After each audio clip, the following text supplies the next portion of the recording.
Why jealous people see certain others as a barrier to their own success, as a blockage, as a problem. You guys know we've talked about how jealousy, the spirit of jealousy and the spirit of death work together, and jealous people often try to exterminate the person they are jealous of. Guys, welcome back to this series where we're in our final stage. We're finally answering the question today: if God is good, why is there evil in the world? Why do humans choose evil? And we're in the second video from today, so check out the first one where we're talking about jealousy. We're talking about the Rothschilds. If you want to know what we got there, go and find out. In this video, I'm going to talk about why. And so just to clarify again, as I said in the previous video, when it comes to jealousy, we clarified it all started because of this woman of God who was talking about how jealous people are fearful of losing something, and that was a revelation I did not have. And so in this video, we're going to unpack how that works, right? Because I've never understood how someone can look at somebody else and see them as the barrier to their success. I've never understood that. You guys know I've talked about it a lot. I've never understood the concept of competing with somebody else or thinking anybody's whatever. And I guess it's because I never knew this, what I know now, is that a jealous person is threatened by anything they think is going to take away something either they thought they had or they thought they could have, right? So they're fearful of losing, and hence what leads to the extermination, right? So let's look through the examples in the Bible that we've discussed previously, and let's unpack, right? First things first, let's go for an easy one. Let's go for Saul and David, right? Now, Saul wanted to kill David, right? Because David was due to take over the throne and become king. Now, you can see from Saul, this is why jealous people are very, very dangerous. In fact, I would say they're the most dangerous, because they're the love to hate and hate to love people. They hate to love you and they love to hate you. And they also just do love you, but they also just do hate you. And it's like the most confusing thing. And you're better off dealing with people who just hate you, which normally people who just hate you just don't really bother to be around you unless they're like a hater, in which case they're just a confused fan. But if you really hate something, you just stay away from it. Like, what do I hate? I don't know, I'm trying to think of what I hate. I hate spiders. I don't hate spiders and then say I'm going to go and hang around them, do I? No, I stay as far away from them as humanly possible at all times. So, I think that, there's always an element of like, in these scenarios, which makes these people dangerous, where they like appreciate you for who you are. Because obviously David was, he was an incredible warrior, he was, and all of this, he was reliable for Saul as part of the army and whatnot. But the problem is that the women were singing, and Saul killed 1,000 and David killed 10,000. What do you mean? I'm the king of Israel. How can they be shouting he killed 10,000? His daughters all fallen in love. He thought he was going to trip up David and kill him by getting his daughter with him. So he doesn't even care about his daughter, but mind you. And then, you see what I'm saying? A lot of the actions of jealous people, it says more about their character. And if they were to actually wake up to themselves, that's what they would realize, that the only person that's actually between them and what they want is themselves. Because it's like all of the things that Saul did were character issues. And even what happened, David wouldn't even have had to become king. There wouldn't even have to be another king, whether it was David or not, had Saul in the first place just been obedient to God. We literally have the scripture, obedience is better than sacrifice, courtesy of Saul trying to offer a sacrifice as opposed to giving God his obedience. That's literally why we have that scripture, you guys know, because we have the whole long series we did of David versus Saul, the humble versus the proud, right? So he perceives that David becomes his, like, I don't know, what's the word? Rather than him humbling himself as he should, which is, again, a lot of times the people just need to humble themselves. And humbling yourself is really difficult, guys. It's really difficult to humble yourself when you're faced with the realities of who you are. And like, this is why I say to you guys all the time, this is why you guys will find I go out of my way on here to always be telling you guys oversharing. I overshare intentionally because I don't want you guys ever to listen. I know I can pull off, I can say intelligent things, I can say wise things, I can choose to only share the good and put myself out there as this put together, intelligent young woman. You know what I mean? I could play the part, but that would be disingenuous because I'm also a human being. Just like everybody else, I make huge mistakes. I do dumb things. The Lord is always on cleanup with me. You know what I mean? So I don't want to give you guys the impression.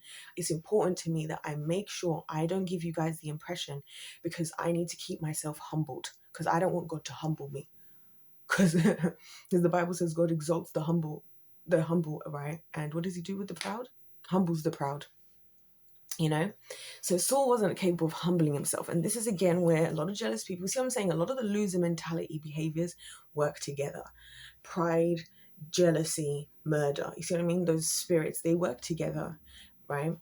Because again, why was David usable? Why was David a man after God's own heart? David was just like, hey, God, everything he did, God, what should I do? What should I do?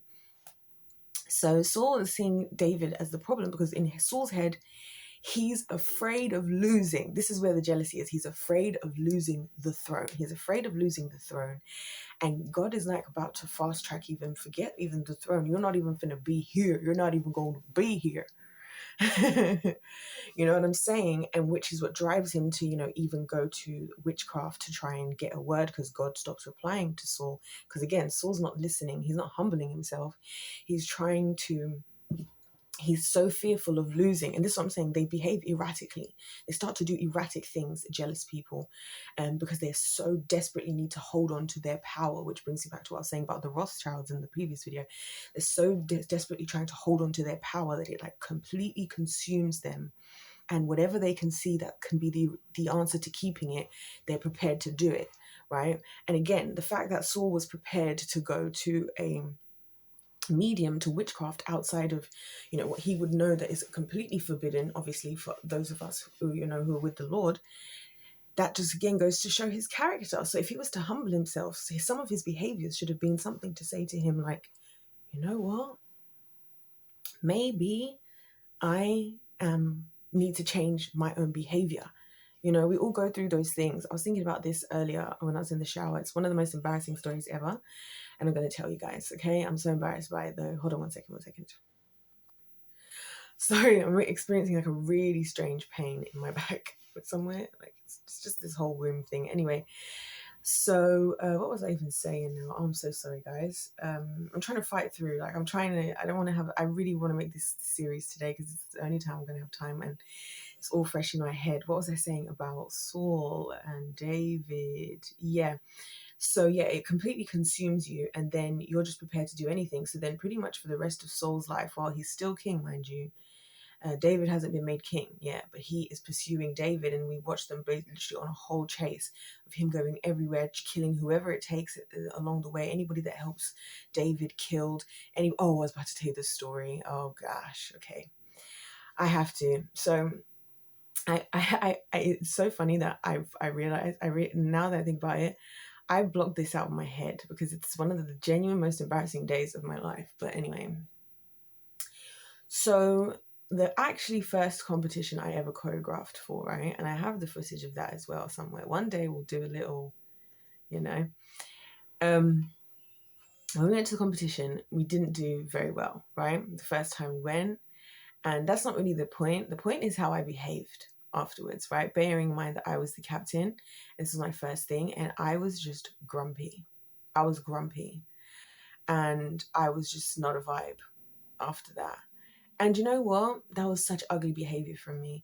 And that's why it's so embarrassing to think about. And I told myself after that, I will never behave like that again. Like, no matter what happens, I will never, because I brought these people here and we did our best and we could have just all enjoyed it and had a vibe, and I had to be the frigging Debbie Downer.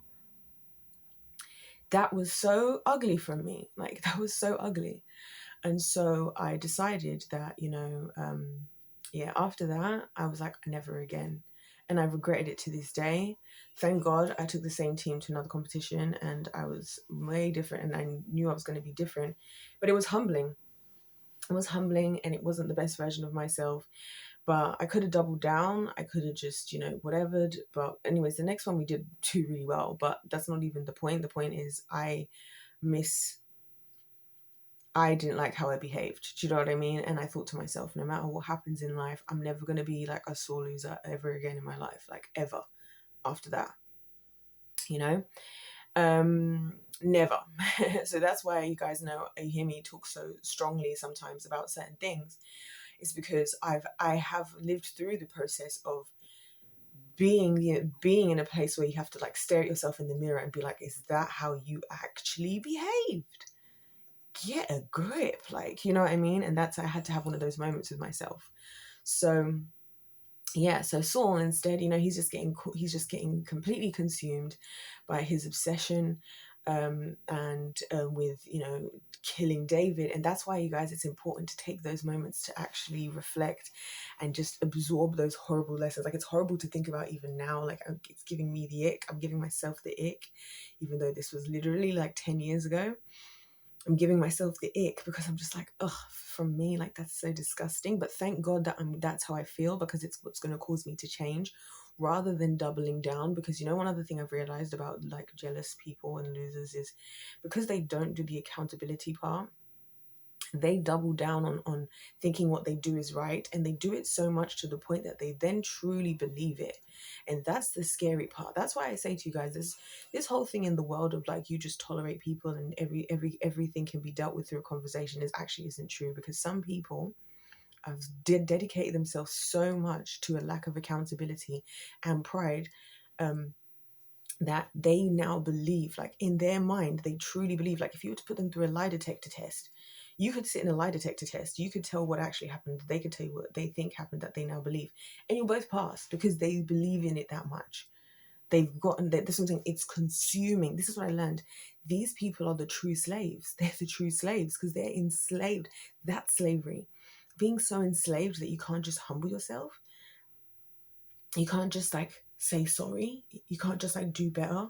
You're the slave. Like, this is what I think about the people in power today. Why are you so obsessed? Like, why are you so obsessed with money and all this? Do you know what I'd be doing? If I was rich, I wouldn't be looking for more riches. I'll be throwing a party, guys. It will be a vibe. I'm cooking for everyone. There's going to be music. There's going to be games. There's going to be sports. There's going to be books. There's going to be arts and crafts. If you like arts and crafts, there's going to be like things to build. There's going to be whatever you want to do. It's going to be there, and it's going to be a vibe, and there's only going to be one rule, and that's going to be enjoy yourselves, and it's on my card or whatever. It's my bill. Listen, have fun. That's what I would do. Guys, that's what I would do if I had loads of money. I wouldn't be. But then, do you know what made me realize that? It's because these people are obsessed with gaining more power, because you know what? They're afraid of losing it. They're afraid if they don't keep going, because they're consumed. They're the ones enslaved. They are even worse slaves than even we are. We are enslaved to them, but they are enslaved to themselves, to their jealousy, to this fear of losing. This is why you see all these old crusty dusty folks around the world trying to hold on to power with all their might. And I'm like, dude, bro, you're like in your 80s. Like, just chill. Like, do you not want to hang out with your grandkids? Do you not want to, like, go on a boat ride with the fam? Like, do you not want to just, relax? I want to like play chess when I'm old. You know what I mean? I want to play chess. I want to tell stories to the young people about, you know what I mean? Like, but I realized, because they're consumed with this desperation of holding on to power, because they're scared of losing it, probably because of whatever was their original trigger, of what they didn't have and what they gave to get what they now have, and now they're prepared to do anything it takes not to lose it, which brings us to the likes of the Epsteins and the Diddy's of the world, right? People wonder, why would you do that? These people, I told you, these are always these kinds of guys, these kinds of men and women in the world who probably had something in their childhood where they saw somebody else live a certain lifestyle, somebody else get certain acknowledgement or praise or something, or they were talked down upon, or no one was looking at them. And so now, once they get those opportunities, they want to exert themselves to the highest degree, and they're also prepared to do whatever it takes to keep it, because the worst thing that could ever happen is them lose it, right? For them. And that's why they're the devil's favorite kind of people to use, because it's like, haha, I can get you to do anything. And we're going to come to the devil as well, right? So that's Saul, right? Saul and David. That's just one example. Similar example, Cain and Abel, right? Cain and Abel, they both brought their offerings. Cain's wasn't good enough. Maybe whether Cain knew that or not, God was happy with Abel's, not so much Cain's. And again, God's like, humble thyself. Listen, he's warned him. Listen, if you do well, you can just try again. Dust yourself off and try again. Like, you literally can try again. Will you not gain the same benefit? But no, Cain is like, what? And now look at Abel and God over there. Look at Abel and God, and I've lost. I can't afford to lose this. So he kills Abel. He kills Abel because he thinks somehow that, I don't know, maybe it's in his head that if only one of them can have it, or I don't know what, because this is what I'm saying. I've realized this whole jealousy thing sends people into craziness, like actual ways of thinking. And that's why they start doing crazy things, because it's like the Pharisees and Jesus, which is going to be my final example. The Pharisees and Jesus, right? The Pharisees, the Sadducees, all the Jesus's own people, right? Herod, think Herod, because when he starts in the book of Matthew in the Bible, Herod kills all the baby boys. When he hears that there's supposed to be this king of the Jews coming, Herod kills all the baby boys. Ironically speaking, because Herod was currently king of the Jews, as allocated by the Roman Empire. He had been allocated by the Roman Empire to be the king of the Jews, and so when he's heard about this guy coming, he's like, who's this guy who's going to make me lose my throne? You see what I'm saying? Okay, hold on, guys. Hold on. Because think about it. It's actually crazy what was happening at the time. Sorry, guys. I'm experiencing a lot of bodily discomfort because, my womb is 3 to 4 times its normal size at the moment. So, it's just, you got to power through. But what was I saying? Yeah, so if you look at if you look at it, right, you guys know anyway, as I said, look, I've cooked on this channel. Go and check out my playlist. I've just realized something. Go and check out my playlist, right? The Bible summary playlist. In the middle, I do a series of videos about what happened in the 400 years between the Old and New Testament, of the whole history. And I also do a whole breakdown of all the different groups, the Pharisees, the Sadducees, and all of that. But pretty much they weren't even necessarily all in good standing with each other, because they all had conflicting ideas. Because you had the Pharisees, who were more the ones who were really focused on being the religious leaders and they basically were like the mega church pastors of then, you know what I mean? They enjoyed the adoration of the people and the riches that they got and everything, and they saw themselves as holier than thou. And then you had the the Sadducees. I think they were the ones who were more interested in the political power and stuff that they had gained. They were all part of, whatever. You had the Herodians, who they were the ones who loved Herod, because they felt like, they liked him as a king, and they had whatever, because unfortunately they'd been under a lot of empires. So I think they preferred him versus other leaders that they'd been under. And then you had, the Saccharoi. Was it the Saccharoi, the ones who liked to fight? I think they were the ones who liked to fight. Yeah. Anyway, I did all of that. Point being, they weren't necessarily all in good standing, because sometimes each other's ideals didn't work with each other, right? I explained that in that series. But the one thing that brought them all together was Jesus, because either way, Jesus was a threat to them all losing everything, because the Pharisees were all prim and proper, because, in order to be here, you must have been able to have learnt every single word in the Torah by the age of 13. And if you didn't, you're just a peasant, and you'll just go and do a normal job and be a fisherman, or be a tax collector, or be a physician, right? Or be a carpenter, right? And that's how it was. They were seen higher because they were able to do that, and they were whatever, and they were the good and godlies, and whatever they said goes, and everybody looked up to them, and they were also doing whatever they wanted to do. And they would, oh, we don't just tithe, we don't just give our tithe in our finances. Oh, no, we give a third of our herbs and spices as well, because that's how holy we are, That's what they were like. So for Jesus to come and be like, yeah, I came to fulfill the law. I am the fulfillment. And the thing is, because they would know that because they knew the scriptures. I'm saying they knew the scriptures better than anybody else, but they were so consumed with their fear of losing this, similar to the others. They're like, come with power. And Jesus is like, everybody has power with me. When you receive the power of Christ, the power to cast out demons, the power to do the signs and wonders you've seen me doing, you can have all the power with when you receive me. The Sadducees are like, the hell? What the hell on? Like, you know what I mean? The Herodians, oh, we love Herod though. We want to keep Herod. We want to keep Herod. What do you mean you're going to be the king of the Jews? We don't want you. We want Herod. We don't want to lose our king. You know what I'm saying? This is what I'm saying. It's all making sense.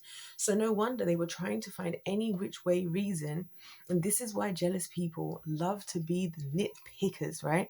Because you guys know I said that. I've always wondered why certain people love to just nitpick at certain people and not others. And I realize it's because the person you're nitpicking, if they turn out to be correct, that means it threatens you and your ideals. Like if I make a statement and I'm correct, right? If somebody, like, this is what I've realized.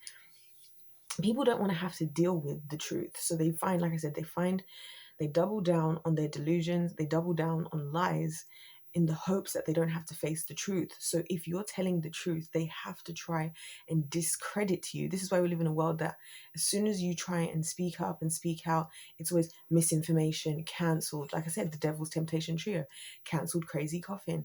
You're always seen as crazy. You're always seen as like, conspiracy theorist.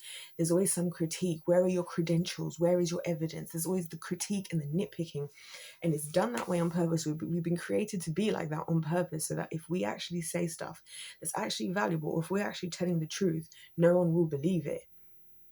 Right? So that's why the Pharisees and Sadducees, they were always on Jesus's butt. Like they were always there asking him questions. Well, so what's the best commandment then?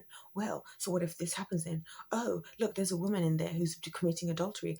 Oh, what is you know what I mean? They're always asking all these questions, right? And so it's like, oh my gosh, And then they finally got him, right? When he said, wait, apparently I thought you said you're going to rebuild the temple in 3 days. And he said, I am going to rebuild the temple in 3 days. Because the temple was about to become, the temple was the human body. And he was going back in 3 days. He was going to rebuild the temple. They just didn't have the understanding or the knowledge because they weren't the real deal. And that's the other thing I've realized is that a lot of jealous people, right? They know when they see the real deal. This is what Saul was seeing in David. He's like, of course, this is God's choice. Because he knew God enough to know what God's real right choice would be. And that's why it's always the jealous people that spot that person who becomes their enemy, because they spot the real deal. Because who knows who's fake first? The person who's the person who's like who realizes who's telling the truth. The person who's being fake first, they'll notice first.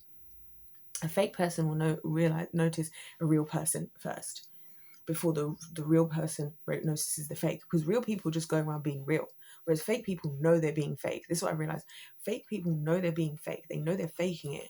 So when they see the real deal, they know, and that's what's threatening them, because they're like, damn, I know the real deal when I see it.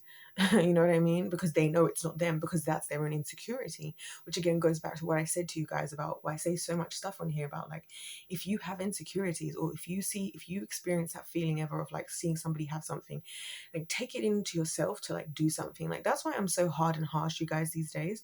And I know a lot of people can't handle it, and that's okay if you want to keep feeling sorry for yourself. If you actually want to go out in life and have what you want, right? And you actually want to achieve things, you want to have things to feel proud of, if you want to not be consumed, like do the work. Like this is why I say so much stuff on here. I'm like, do the work. You want to be around people, you want to have people, don't be jealous of the person over there who has people around them. Become somebody to be nice to be around. I remember when I was like a kid, and I remember when we used to do a lot of like online messaging and stuff, I actually used to put in a lot of effort to actually make conversations. Like I would think of like conversation starters, like interesting random topics to like delve into. That's why I think as an adult, people find me to be really fun to talk to and really cool to talk to. The other day somebody thought I was really cool to talk to, and I was like, that's really nice. Like, but that's because I have actually proactively sit there and think, okay, it wasn't easy at first, but like, let me think of random topics. Like, this is why I ask people questions like, what are you going to do if there's a zombie apocalypse? That's the question I always ask the guys, because it's really funny to ask them that. What are you going to do if there's a zombie apocalypse? Like, it's just those things. It just like breaks up the moment. Like, and then somebody else will be looking like, oh my gosh, she's always so talking over there. Why is she always talking? Because I'm making an effort to make conversation. I've tried. I've put in the effort. Like, I've put in actual effort to think of things to talk about. Haven't just been like, hi. Like when people in conversation, they're just like, hi, how are you? Good, thanks. You? Good, thanks. What have you been up to? School, work, whatever stage of life you're at. No, bring something fun up. Say something fun. You know what I mean? Or just doesn't have to be fun. Just something, it's something you can actually proactively try to do. You know what I mean? Like, if you feel like you're not approachable as a person, smile, stand straight, put your like. This is something that I always, that when a lot of guys are like, oh, but it's so hard, no one ever talks to me. I'm like, stand straight, put your shoulders back, like put your head up and walk around with some confidence. Nobody wants to nobody wants to go around with Eeyore. You know what I mean? Like, make an effort. Don't feel sorry for yourself. Like, look at yourself. I've said this to you guys. Look at yourself in the mirror naked and think, what do I need to do? When I did my singing performance last year around this time and I saw what I looked like on stage, I couldn't bear to look at myself. Guys, I've lost weight since then. I've lost weight because I was like, this can't be me. This can't be me. I've lost weight since then. I didn't like it. And that was the only reason I didn't want to post. The singing wasn't bothering me that much. The singing, not great. Not where I want it to be, but we were aware of the journey and it's okay. I'm at the start and I accepted where I was at. The problem was looking at my body and thinking, how the hell was I looking like this on stage? Since then, I've lost weight. And guess what now? It's fun. Recently, I've had a number of people say, oh my gosh, you've lost weight. Do you go to the gym? You look like you go out to the gym. And I'm like, thank you so much. Now I get to enjoy the benefits of that. And I appreciate that's also changing the amount of attention I get because I put the work in, though. That's the point. I put the work in. I saw what it was. I didn't like it. I didn't make an excuse. I didn't feel sorry for myself. I didn't go, oh my gosh, if I was naturally, because I know people who are naturally slim, you know what I mean? And slimmer than me. I'm not somebody who's naturally can easily keep weight off. I'm not just like automatically skinny. I'm not that person. If I overeat, I will gain the weight. My body's happy to gain it, very, very happy. So I have to be the one. You know what I'm saying? Even when it comes to stuff like jobs and job roles and everything. I remember when I couldn't afford to go to dance and I couldn't afford to have the lessons, I was like, well, I can't afford a gym membership. I do have YouTube. I would watch YouTube videos and I would spend hours learning dance routines. I would go to the gym and I would train my body like as if I was training to become a dancer. You know what I mean? And I would do everything that I could. I would be stretching. I'll be building up my cardio, my stamina, my agility. Like, I'll be trying to tone up my body and everything. I'll be there studying dances, learning them, because maybe I can't go to a class, but I can practice and I'll be there in the mirror for hours and hours and hours and hours. So yeah, all of a sudden within a year of me moving out, I'm already teaching. Hello. And other people be like, oh, I would have done it, but I saw the other girls. I did see the other girls. I saw the other girls who used to train like every single day after school. They're doing tap, jazz, ballet, hip hop, street dance, this everything, every single style. And I would have loved to have done that. And I would have loved to be able to afford to do that. But am I going to find an excuse? Am I going to go and look and say, oh, I could have done this and whatever? Or am I going to lock the freak in and do what I can with what I have? And make the best of what I have. And so that's why I say all this stuff to you guys about this, like, because I'm not going to be, this is even why, like, I don't know, guys, this is why I don't get the ways that people think and this whole concept of just like jealousy and envy and fear of losing. Like, even when it comes to things like, I don't know, whatever it is, like if certain things, it's like when it's people as well, I'm not going to be afraid of losing people. And I'll tell you why, because if they're okay to get lost, why would I be clinging on to you anyway? And that goes for friends, that goes for family, that goes for romantic relationships. If it's that easy for you to get lost, if it's that easy for you to be lost, why am I going to now go and start doing what other people would do, like spreading lies and betrayals just to try and keep you? If you are supposed to be here, you'll stay here. I will do the best I can to, give you what you deserve and be the person you deserve to be around, like as a friend or whatever.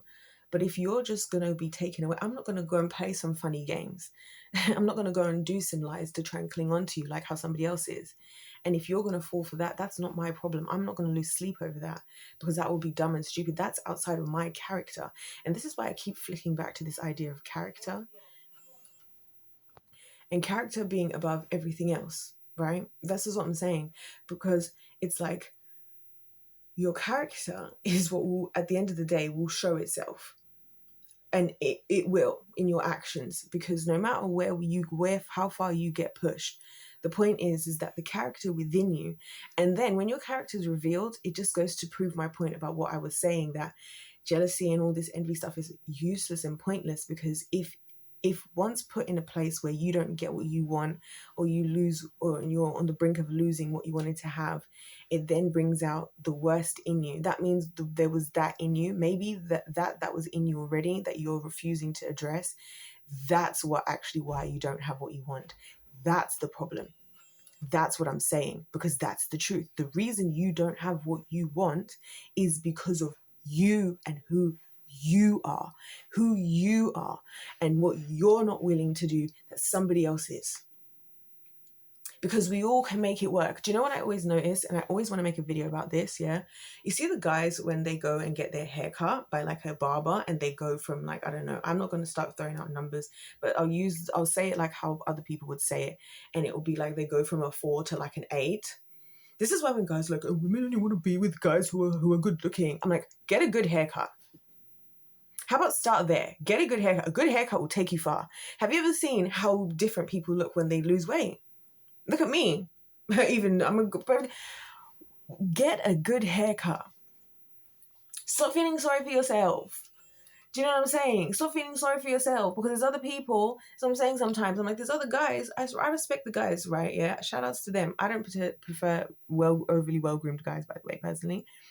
But I do respect the guys that keep up with, like, I see my barber every 2 weeks, every 1 week, without fail, Because I'm like, good for you, because you're making an effort rather than just feeling sorry for yourself and being like, oh, girls only want to be with guys who are like this. And actually, girls like to be with guys who have confidence.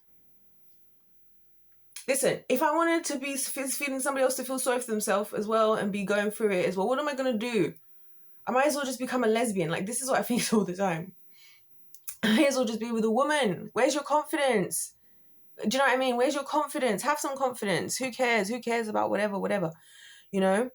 And this is what I'm saying. And this is why you see the jealousy again of like, oh, well, of course, like, you know, like I said, with certain types of guys, other guys will be like, of course, he's getting all the girls because he's like this. If I was his height, if I had this, if I could dance, if I could this.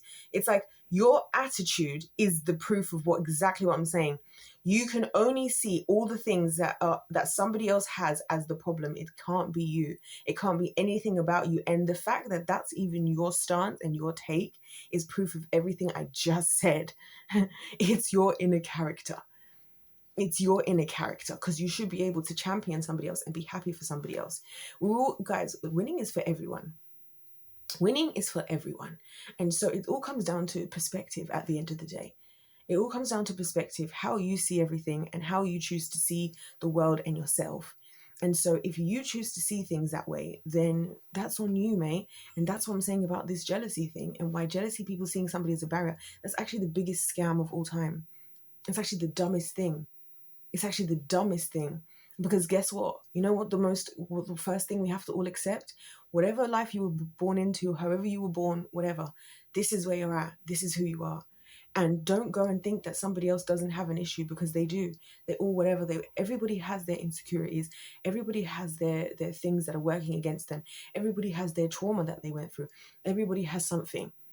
We all have circumstances, you know, that we have to deal with, right? And so you either look at somebody else and say, oh, if I was born with the trust fund, or if I was born whatever, what am I supposed to say? Oh, if I was born, do you know what I mean? Like, if I was born, I don't know, what am I going to say? If I was born white, I don't know, I'm trying to think of something that's not what I am, that would potentially privilege me, but I feel like some Black people do think that way. If I was born white, then I would have this. Like, maybe you would, and also there's a lot of, like, you also don't know what else you might have also had to have dealt with that might have been better off in the situation you're in. This is what I'm saying. But this is how jealous people think. And then because it consumes them, they then think that taking out that person is somehow going to restore what you had. And it just isn't, because if it was yours, if it was for you, it's for you. I believe in that. Whatever's for you is for you. So I could, like, God could tell me, yeah, it is in your destiny that you're going to get a free Phantom, Rolls-Royce Phantom. Yeah. One of my dream cars. Although I want the other Rolls-Royce I saw the other day, but I still don't know what it's called because, anyway, didn't get a chance. But anyway, and I see somebody getting one. My thought shouldn't be, like, I see somebody I know, they're like, oh my gosh, can you believe it? I went on this talk show and I got given a Rolls-Royce Phantom for free. My thoughts shouldn't be, oh, you know what? I should have been on that talk show and that should have been my moment because I've been looking for it. I think thoughts are going to be like, should be like, oh my gosh, I'm so happy for them. Wouldn't it be so cool if we both had one and we like could coordinate our cars? That should be my thinking. I should be thinking about how we can about how I'm happy for you. I could be next. I could be next. Even if I'm not, we should be championing people because and again, especially as believers, because it's almost a disrespect to God, as if to say he doesn't have more to give as well. It's also disrespectful to the Lord because it's oh, so you seeing somebody have something and feeling and coveting it or whatever. It's are you saying that that's all that God had? Are you saying that God's bank account's running dry? Are you saying that God's, I don't know, freaking friendship factory or flipping spouse factory is running dry? Do you think the machine's broken? This isn't the McDonald's ice cream machine. Oh my gosh, the McGriddle has hit England. I told you guys, Brexit gone crazy. When I just went out earlier and I saw the new McGriddle is here, I was surprised it took this long actually from before. But it's here. Oh my days. I can't believe it. I cannot believe it. But anyway. But yeah. So yeah, this whole coveting thing, like I said, guys, it's just a slippery slope. Don't get involved. Don't get involved. Don't get caught up. You don't want to. Because if you do, well, that actually takes us nicely onto the next video where I'm going to be talking about the very first domino, right? The first domino. Because I believe we've just been in a cycle of people who are obsessed with holding on to things, doing whatever it takes to keep that, which puts people in everybody else in places of poverty and war and slavery. And then because those people are there, they then become inspired to overcome that. And then in doing so, they do overcome, which then creates another group of people who then become enslaved, impoverished, and in war. And then the cycle just keeps going. I realized that's what it is. That's what the anime taught me. We just keep hitting the repeat button of that cycle because it's well, we were affected and we were scared. We were scared of losing power. So we did this and we were this empire. And then that empire eventually gets taken down by somebody else who was hurt by that empire. And then those people are now winning. But then now the people who are then, because this is what I'm saying, if we're on the brink of revolution again, because this is what I've been talking about, I'm thinking, that's what I would like to happen. But then isn't that just continuing the cycle also in a way? Because then it's just well, why we want to rise up? I want to rise up because I want to go against this and I want to go against this.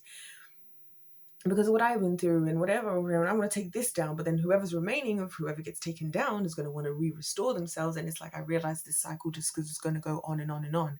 And that's why there's evil in the world. That's why. That's why there always will be. So we're going to talk in the next part about where it all started. What was the first time we saw this scared of losing thing, and what was the scared of losing? And this takes us back to the devil. Because if the devil is originator of jealousy, what was he afraid of losing? Guys, the whole series is going to be linked in the description box below. I hope you're enjoying this. I hope this is going well for you. I'm really so happy to finally be I feel the lights have gone on and I'm finally seeing so much that I didn't see before. So yeah, anyways, before I forget the title for the next video, guys, go and check it all out. It's going to be linked in the big long series, and there's videos before. You know the drill by now if you've been here. Anyways, guys, if life's a game, let's play to win. God bless you all. God loves you. I love you, and I'll see you in the next part.